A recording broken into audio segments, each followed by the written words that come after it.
అందరికీ నమస్కారం. నేను మీ గంటి ఉష. నా మిత్రులకి, శ్రేయోభిలాషులకి, సబ్స్క్రైబర్స్కి మంచి మంచి కామెంట్స్ తోటి నా వీడియోస్ని లైక్ చేస్తూ ప్రోత్సహిస్తున్నటువంటి నా అభిమానులందరికీ కూడా కృతజ్ఞతలు, శుభాభినందనలు. కృతజ్ఞత అనేటువంటిదండి ఒక మహత్తరమైనటువంటి పదం.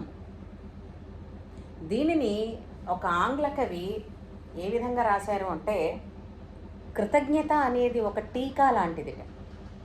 టీకా అంటే మనకి తెలుసుగా, వ్యాక్సిన్ అంటే ఏవైనా చెడు వైరస్లు అవి మన శరీరంలో ప్రవేశించకుండా రోగ నిరోధక శక్తిని పెంచేటటువంటి మందు, దాన్ని టీకా.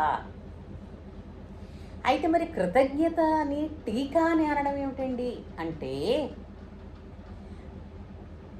దుష్టమైనటువంటి ఆలోచనలు పెరగకుండా, మనలో దుష్టమైన ఆలోచనలు పెరగకుండా, అలాగే ఎదుటి వారికి మన యందు సదభిప్రాయాన్ని పెంచే విధంగా మనకి ఆత్మని,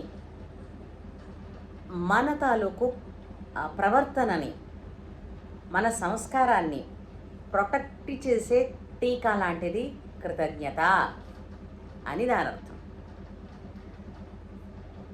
కృతజ్ఞత చెప్తున్నారు అనంటే దాని అర్థం ఏంటి అనంటే, వాళ్ళు ఎంతో సంస్కారవంతులు.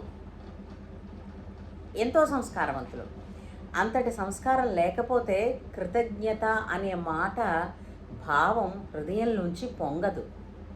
చాలామంది చిన్న చిన్న వాటికి కూడా థ్యాంక్స్ ఆ ఇంగ్లీష్ పదాన్ని విడిచిపెడితే, మనకి చూసారా పాడుతా తీగాలో బాలసుబ్రహ్మణ్యం గారు చెప్పమంటూ ఉండేవారు, పిల్లలకి నేర్పేవారు. ఏమిటా పదం? ధన్యవాదములు. 2 చేతులు జోడించి ధన్యవాదములు అనేవారు. అయితే ఈ కృతజ్ఞత అనేటటువంటిది ఏదో ఒకరోజు మాత్రమే తెలియజేసుకోవాలా? కాదండి. కృతజ్ఞత ప్రతిరోజు, నన్ను అడిగితే ప్రతి క్షణం తెలియచేసుకోవలసినటువంటి అవసరం ఉంది ప్రతి ఒక్కరికి. కాదంటారా? ఈ రోజున మాతృదేవోభవ అని, హ్యాపీ మదర్స్ డే అని, అంటే అమ్మల పట్ల కృతజ్ఞత చూపించుకునే రోజు అని. అమ్మకి కృతజ్ఞత చెప్పడానికి ఒక రోజు సరిపోతుందా? ఒక క్షణం చొప్పున రోజంతా 24 గంటలు 365 రోజులు జీవితకాలం చెప్పుకున్నా సరిపోతుందా? ఆది శంకరాచార్యులంతటి వారు ఒక మాట అన్నారు. అమ్మ తన తల్లి దగ్గర, నేను నీకు ఎంత సేవ చేసినప్పటికీ కూడా నీ దగ్గర పుట్టినప్పుడు నేను ఒక గడియ సేపు నీ దగ్గర పాలు తాగిన పాటి రుణం కూడా తీర్చుకోలేకపోయానమ్మా అని. అటువంటి శంకరాచార్యుల కన్నా, ఆదిశంకరుల వారి కన్నా మనమే పాటండి. వారే ఆ మాట అన్నారు. ఒక గడియ పాటి నీ దగ్గర పాలు తాగినటువంటి రుణం కూడా తీర్చుకోలేమమ్మా. అంటే ఏంటి? తల్లి రుణం అన్నది ఎప్పటికీ తీరనిది. ఎందుకంటే పురిటి సమయంలో 20 ఎముకలు ఒక్కసారిగా పెళ్ళున విరిగితే వచ్చేటటువంటి బాధని ఎలా ఉంటుందో, ఆ బాధని ఆమె కొన్ని గంటల పాటు అనుభవిస్తుంది. అంత నొప్పులు అనుభవించి ప్రసవం అయిపోయిన తర్వాత బిడ్డని చూడగానే మొహం అంత వికసించిపోతుంది పద్మల్లా. ఎందుకని?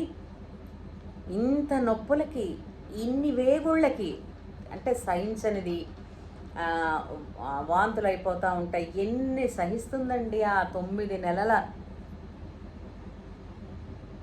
సమయంలో. ఒక్కొక్క రోజుకి చొప్పున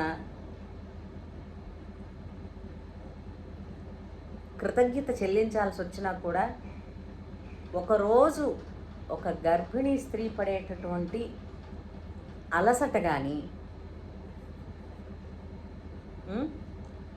అసౌకర్యం కానీ ఎవరైనా తీర్చగలరా? ఆ ఒక్క గడియ సేపటికి కృతజ్ఞత చెప్పడానికే జీవితం సరిపోదంటారే. అటువంటిది తల్లి తండ్రులను ఎప్పుడూ ఎల్లప్పుడూ జీవితకాలం గుర్తుపెట్టుకోవలసినది. గుర్తుపెట్టుకోవడం అంటే మా అమ్మ నాన్న అని కాదండి, కృతజ్ఞతతో కూడుకున్నటువంటి జ్ఞాపకం.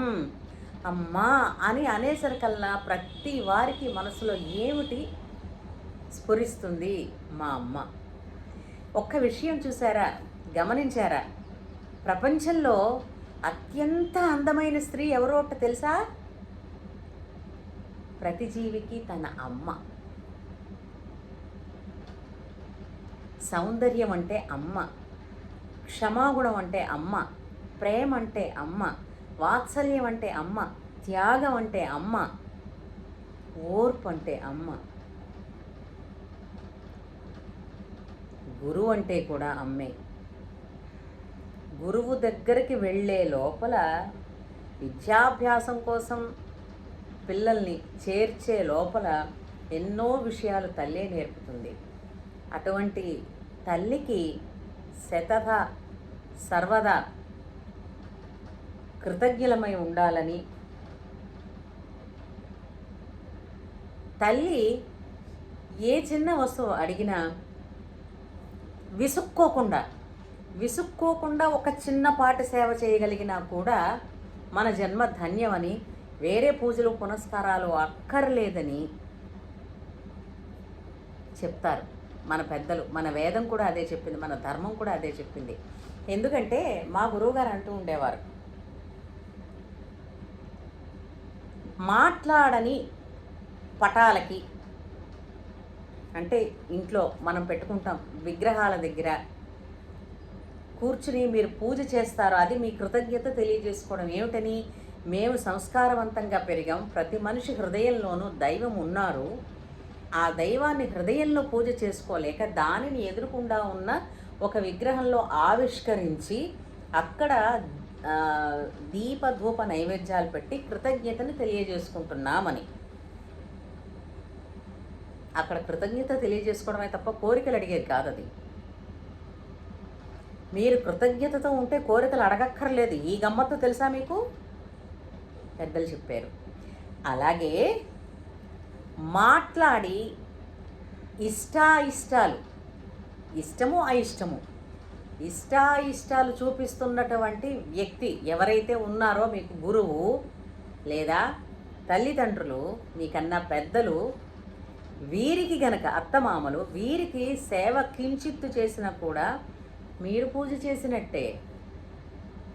చాలామంది ఏంటనుకుంటామంటే దేవుడి మందిరం దగ్గరికి వెళ్ళి శుభ్రంగా పూజ చేసేసి బయటకు వస్తూనే నాన్నో అమ్మో ఏదన్నా విషయం అడిగేసరికల్లా మనం ఏమంటాం? అబ్బా ఉండు నాన్న, ఎప్పుడు ఇలాగే, ఏంటి నువ్వు ఆ పాట తెచ్చుకోలేవా, ఏంటమ్మా నువ్వు, ఇలా అంటాం కదా. కానీ తల్లిదండ్రులు ఎప్పుడైనా సరే నేను నీకు ఇంత చేశాను, ఎందుకు నువ్వు నన్ను ఇంత విసుక్కుంటున్నావు అన్న ముక్క అనని మనుషులు ఎవరైనా ఉన్నారా అంటే తల్లిదండ్రులు. కాబట్టే వాళ్ళని దేవతలు అన్నారండి భూమి మీద. బిడ్డల నుంచి తమని తాము రెసిస్ట్ చేసుకొని వాళ్ళు తల్లిదండ్రులండి. బిడ్డలు ఏం చేస్తున్నా కూడా తమని తాము రెసిస్ట్ చేసుకోరు. నా బిడ్డ తెలుసుకుంటాడు, బాగుంటాడు, వాడు బాగుండాలి. అందుకని పిల్లల మీద ఏ ఏ తల్లి కూడా నాకు తెలిసి నేరం ఇతరులకు చెప్పదు. ఎందుకని? తను చెప్తే వారు తన పిల్లల్ని తిడతారేమో, అది వాళ్ళకి తగిలేస్తుందేమో. బే అక్కర్లేదు, వాడు తెలుసుకుంటాడు, వాడు బాగుంటాడు, మా అమ్మాయి బాగుంటుంది కదండి. ప్రాణం పోతున్నా కూడా పిల్లల కోసం ఆలోచించేటటువంటి తల్లిదండ్రులందరికీ మాతృదినోత్సవ శుభాకాంక్షలు తెలియచేసుకుంటూ, ఎప్పుడూ తల్లిదండ్రుల పట్ల, పెద్దల పట్ల, గురువుల పట్ల, మన ఆచార సంప్రదాయాల ధర్మం పట్ల ఇదే నిబద్ధతతో, కృతజ్ఞతతో, సంస్కారవంతులై ఎల్లడలా ఎల్లరూ ఉండెదరుగాక. ధన్యాస్మి.